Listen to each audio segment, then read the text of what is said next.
Most people don't reuse these zip ties because they're pretty cheap, but sometimes when you don't have them and you want to reuse it, you could. So there's a retainer clip inside here. Don't try to release it from the front, do it from the back. Use a flathead jewel screwdriver like this. Put it in the back as far as you can, right? And tilt this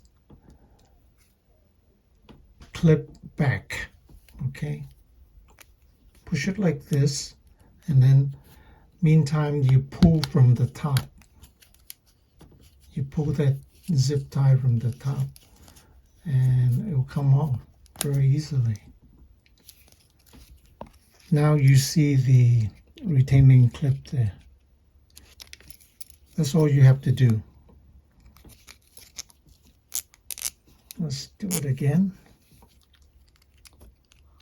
Push it in there and tilt the clip so it's like level with the screwdriver.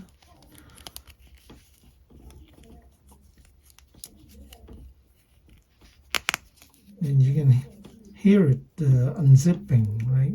Just tilt it like that and you can pull it off.